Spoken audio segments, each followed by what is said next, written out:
अनारक्षित कोटे में जो लोग हैं, अगर वहाँ धांधली हुई है तो उसकी भी जांच होनी चाहिए। जो हमारे माननीय मुख्यमंत्री योगी आदित्यनाथ जी ने कहा कि किसी का भी नुकसान नहीं होगा, तो अगर 6,900 पद रिजर्व हैं 10%, तो उसमें इनको कर देना चाहिए। तो अनारक्षित श्रेणी में आए हैं तो क्या इन्होंने आवेदन अनारक्षित श्रेणी में कर रखा था? क्या ये अनारक्षित श्रेणी की पात्रता को धारण करते हैं कि अगर अनारक्षित में आरक्षित आए तो कैसे आए, या अनारक्षित के लोग आरक्षित का पद ले लिए तो कैसे हुए? वकील करने से, अदालत बदलने से ऐसा कुछ नहीं होता। हमारी न्यायिक प्रक्रिया बहुत मजबूत है। 700 का पद है और जो 701 नंबर की मेरिट पे होता है ना, उसको लगता है कि 700 में कोई ना कोई एक गड़बड़ है, अगर वो हट जाता तो मैं आ जाता। माननीय उच्च न्यायालय ने आदेश दिया है कि उसमें 27,000 कुछ पद रिक्त हैं, उनकी तत्काल भर्ती की जाए। 69,000 शिक्षक भर्ती एक ऐसा मामला है जो लगातार सियासी तूल पकड़ता जा रहा है। हर एक पार्टी जो है, राजनीतिक पार्टी, वो 69,000 शिक्षक भर्ती पे जरूर बोल रही है। सत्ता पक्ष है वो कह रही है कि उनके हिसाब से तो हर एक चीज़ सही चल रही है, लेकिन जो विपक्ष है उनका ये कहना है कि जो आरक्षित वर्ग के अभ्यर्थी है उनके साथ नाइंसाफ़ी हो रही है। इसी के साथ जो आरक्षित वर्ग के अभ्यर्थी हैं वो लंबे समय से धरना प्रदर्शन भी कर रहे हैं, कभी केशव प्रसाद मौर्य तो कभी ब्रजेश पाठक के आवास का घेराव कर रहे हैं। उनका साफ तौर पर यह कहना है कि उनके साथ बहुत बड़ी अनदेखी हुई है और इसमें फंस रहे हैं जो है वो है 4 साल से नौकरी कर रहे चयनित अभ्यर्थी। उनका कहना है कि 4 साल हमने नौकरी की और अब ऐसा कुछ आता है तो हमारे साथ कल हो ना हो जैसी तो स्थिति बन जाएगी कि आज हमारे पास नौकरी है, अब 4 सालों में हमने क्या क्या नहीं कर लिया, होम लोन ले लिया, कार खरीद ली, और अब अगर इस पर कुछ ऐसा निर्णय आ जाता है जिससे हमारा जीवन जो है वो अंधेरे में चला जाएगा तो हम लोगों की जीवन की जिम्मेदारी कौन लेगा। लेकिन इन सारी चीज़ों में कितनी चीज़ें सही हैं, कितनी चीज़ें गलत हैं, इन सारी चीज़ों पर बातचीत करने के लिए आज हमारे साथ हैं मनोज राय जी। उनसे बातचीत करेंगे और जानेंगे उनका इन सारी चीज़ों पे क्या कहना है। मनोज जी, जैसा कि 69,000 शिक्षक भर्ती जो मामला है वो लगातार सियासी तूल पकड़ता जा रहा है, उस पर अब सियासत होने लगी है और ये आज से नहीं बल्कि लंबे समय से 4 साल से अभ्यर्थी अपने हक और अधिकार की लड़ाई लड़ रहे हैं। इसी के साथ 4 साल से जो नौकरी कर रहे हैं उनका अब ये कहना है कि हम तो नौकरी पा गए, वेतन पा रहे थे और ऐसे में अब हमारे साथ अगर कुछ गलत होता है तो उसका जिम्मेदार कौन होगा। इन सारी चीज़ों को आप किस नज़रिए से देखते हैं? देखिए, जैसा आपने कहा कि इस पर राजनीति हो रही है, तो राजनीति हुई तभी तो ये मामला उजागर हुआ और शुरू से राजनीति हुई। लेकिन जो भी स्थितियां आज हैं, माननीय सर्वोच्च न्यायालय ने भी एक रास्ता उसमें दिया है। सच्चाई ये है कि इसकी बारीकी से जांच की जानी चाहिए। अगर आरक्षण कोटे में लोगों का नुकसान हुआ है तो उसकी भरपाई की जानी चाहिए। अनारक्षित कोटे में जो लोग हैं, अगर वहाँ धांधली हुई है तो उसकी भी जांच होनी चाहिए। लेकिन ये धांधली कौन किया? ये तो किसी अभ्यर्थी ने नहीं किया, ना तो आरक्षित कोटे का अभ्यर्थी किया, ना ही अनारक्षित कोटे का अभ्यर्थी किया। जैसा कि अभी आपने भी कहा कि अनारक्षित कोटे में जो लोग भर्ती हुए हैं, ये समझ लीजिए कि ज्यों नौकरी लगती है त्यों ही शादी का कार्यक्रम शुरू होता है और शादी होते होते बैंक वाले दौड़ा के लोन दे देते हैं कि साहब घर बना लीजिए, कार ले लेते हैं और एक नई जीवन शैली उन लोगों की स्टार्ट हो जाती है। तो ऐसी स्थितियों में मेरा तो एक ही कहना है, जो माननीय सर्वोच्च न्यायालय ने कहा, जो हमारे माननीय मुख्यमंत्री योगी आदित्यनाथ जी ने कहा कि किसी का भी नुकसान नहीं होगा। जो पहले से कार्यरत हैं, सेवारत हैं, वो सेवारत रहेंगे। जिनके साथ नाइंसाफ़ी हुई है, जिनका चयन होना चाहिए, उनका भी चयन होगा। क्योंकि देखिए, कोई भी भर्ती प्रक्रिया कभी भी पूरी नहीं होती। 69,000 की भर्ती थी तो 10% सीटें तो ऑलरेडी उसको रिजर्व रखा जाता है ऐसी ही परिस्थितियों के लिए।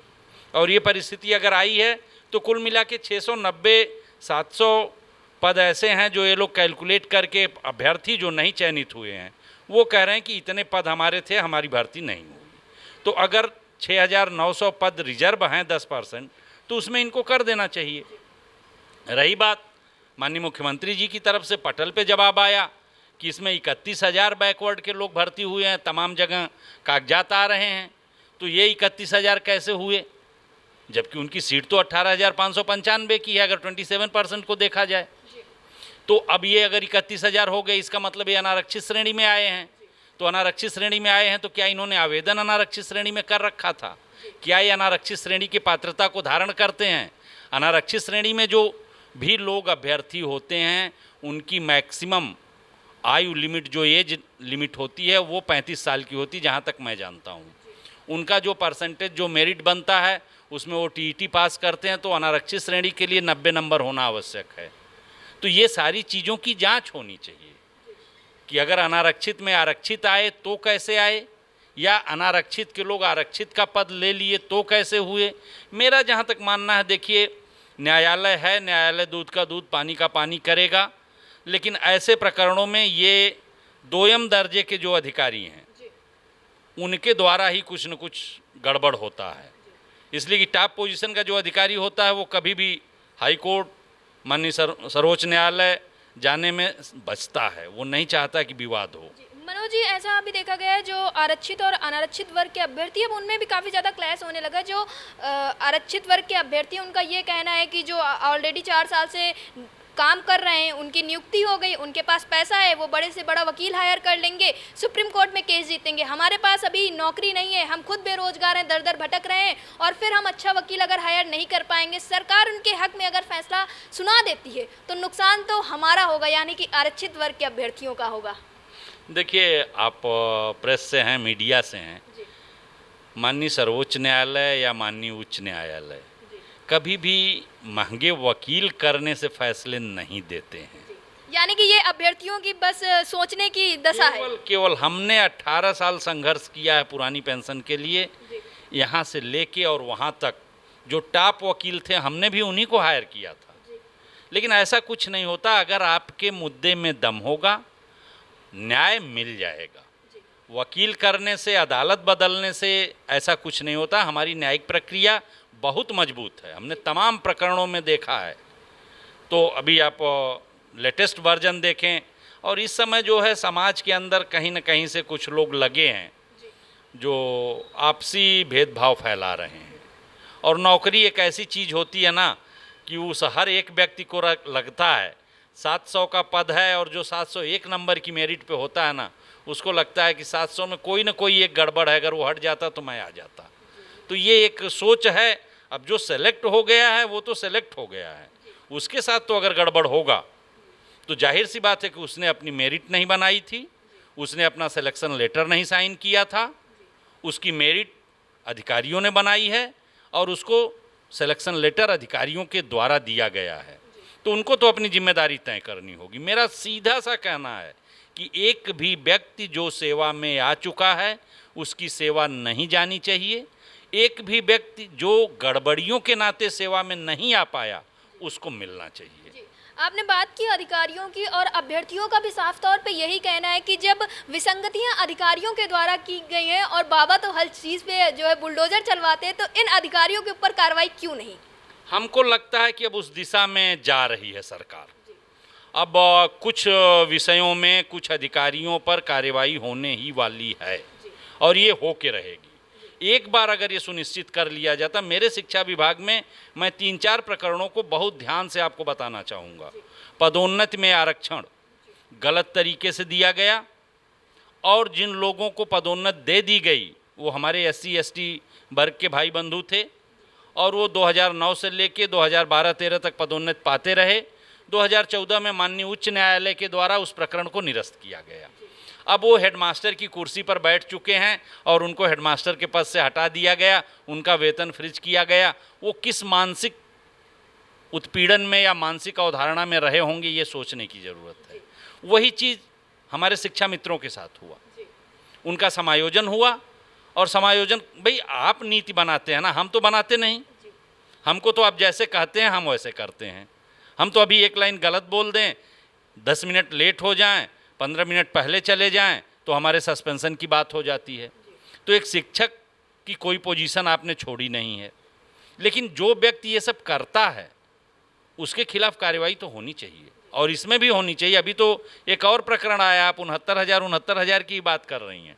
68,500 में भी ये है, मात्र 42,000 नियुक्तियाँ उसमें हुई हैं, शेष पद अभी रिक्त है। माननीय उच्च न्यायालय ने आदेश दिया है कि उसमें 27,000 कुछ पद रिक्त हैं, उनकी तत्काल भर्ती की जाए। जी, आपने तत्काल भर्ती की बात की, इसी के साथ जो अभ्यर्थी आना चाह रहे हैं, जो पास किए बैठे हुए हैं, डीएलएड किए हुए हैं, उन अभ्यर्थियों का साफ तौर पे ये कहना है कि समायोजन हो तो उन्हें कोई दिक्कत नहीं, लेकिन वो इतने दिनों से डिग्री लिए बैठे हैं, उनकी नई नियुक्तियां की जाए, क्योंकि जब शिक्षा मित्रों अनुदेशकों की बात आती है तो सरकार साफ तौर पर कह देती है कि हमारे पास शिक्षक है, लेकिन जब उनको नियमितीकरण की, उनके वेतन बढ़ाने की बात आती है तो वो शिक्षा मित्र अनुदेशक कैसे बन जाते हैं। और जो अभ्यर्थी हैं उनका तो यही कहना है हमें भी नौकरी चाहिए, क्योंकि ये सारे मामलों में जो बेरोजगार युवा बैठा हुआ है उसको काफ़ी ज़्यादा समस्याएं हो रही हैं। हम बेरोजगार युवा नहीं कहेंगे उनको, वो शिक्षक की ही ट्रेनिंग ले रहे हैं। जो कोर्स वो आज कर रहे हैं डीएलएड, उस कोर्स के करने के बाद वो प्राइमरी टीचर के अलावा उनको कहीं कोई नौकरी नहीं मिलनी है। तो जितनी आपकी वैकेंसी है उसी के अनुसार आप उनकी ट्रेनिंग करा रहे हैं।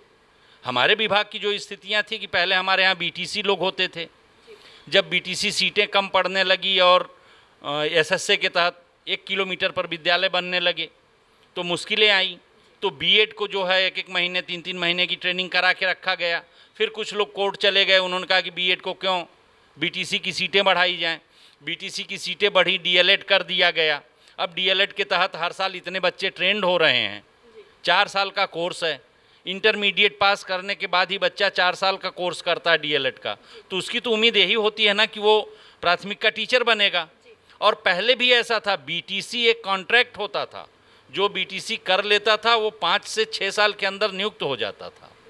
तो जो लोग डीएलएड कर लिए हैं उनको भी नियुक्ति मिलनी चाहिए।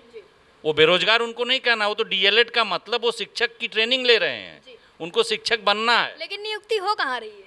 नियुक्ति हो नहीं रही है, इसलिए अभी आने वाली है 85,000 के करीब नई नियुक्तियां आने वाली हैं।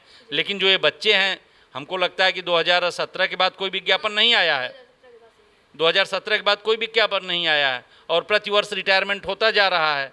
2030 तक बहुत भयंकर रिटायरमेंट होगा, उसके बाद वही 1998 के विशेष बीटीसी वाले बचेंगे। तो जो ये प्रक्रिया चल रही है ये होनी चाहिए। आपने एक प्रश्न बीच में पूछ दिया था कि जब रिक्तियों की बात आती है तो शिक्षा मित्र अनुदेशक को काउंट कर लिया जाता है। ये सरकार नहीं करती है, ये वही लोग करते हैं जो दोषी हैं। जांच होनी चाहिए क्यों करते हैं। शिक्षा मित्र अनुदेशक को पोर्टल पे नहीं रखेंगे, काउंटिंग जब शिक्षक भर्ती की करनी होगी तो इनको जोड़ देंगे। ये सब क्यों कर रहे हैं, क्या इनकी मंशा है, वो अधिकारी जाने, लेकिन ऐसे अधिकारियों की जाँच होनी चाहिए। तो हमारे साथ मनोज राय जी थे, उन्होंने भी साफ तौर पे यही बताया 69,000 शिक्षक भर्ती मामला हो, शिक्षा मित्रों का मामला हो, अनुदेशकों का मामला हो, विसंगतियां ज़्यादातर अधिकारियों के द्वारा ही की जा रही हैं और योगी सरकार अब इन पर शिकंजा कसने की पूरी तैयारी में है और धीरे धीरे शिकंजा कसा भी जा रहा है। कैमरा पर्सन विवेक के साथ महमूद का, आप देख रहे हैं अटल टीवी।